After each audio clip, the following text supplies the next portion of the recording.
පෞකේ දවසක හස්බන්ඩ්ගේ බර්ත්ඩේ එක තිබුණා. ඉතින් අපි බලමු මම ඒ වෙනුවෙන් මොකද්ද ප්ලෑන් කරේ කියලා. අපි ඩුබායි මෝල් එකට තමයි යන්නේ. හස්බන්ඩ්ටත් මම ඒක අන්තිම මොහොතේ කිව්වේ.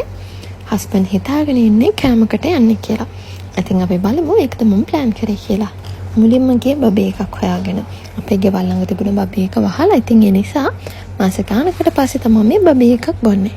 ඉතින් මම හැමදාම වගේ ගත්තේ ටාරෝ චීස් කේක් බබල් ටී එකක්. හස්බන්ඩ් ගත්තා මාචා බබල් ටී එකක්. ඊට පස්සේ යනවා සෙෆෝරා එකට. මෙන්න මේ බ්‍රෑන්ඩ් වලින් එකක් තෝරගෙන තමයි බයි කරන්න හිටියේ. ඉතින් මම උනාට යන්න කලින් ඉඳලම හිතුවා හස්බන්ඩ් තෝරගන්නේ මෙන්න මේක කියලා. ඉතින් හිතුවා වගේම මේක තමයි හස්බන්ඩ් තෝරගත්තේ. ඊට පස්සේ එකත් අරගෙන ගියා ෂූස් බලන්න. ෂූස් බලන්න shops දෙකකට වගේ ගියා. හරියන එකක් ඒ වගේ හම්බුනේ නැහැ. ඊට පස්සේ ඔන්ලයින් ඕඩර් කරනවා කියලා හිතලා අයිකෝකටත් පූමා එකත් ගිහලා බැලුවා. ඉතින් ඒකෙන් හිතට හරියන ෂෝ එකක් හම්බුණා. ඉතින් ඒකත් අරගෙන ඊළඟට අපි යන්නේ ප්ලෑන් කරලා තියෙන ඩිනර් එකට.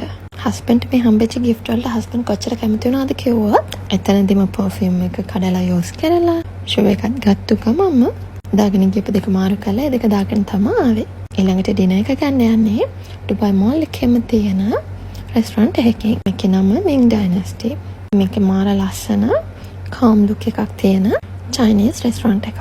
ඉතින් මේකේ කෑමත් රසයි. ඉතින් ඔන්නෝම තමයි හස්බන්ඩ්ගේ බර්ත්ඩේ එක අපි එන්ජොයි කරේ. එහෙනම් බප්පාලා ලෙට්ස් වීඩියෝ එකකින් හම්බෙමු. බයි.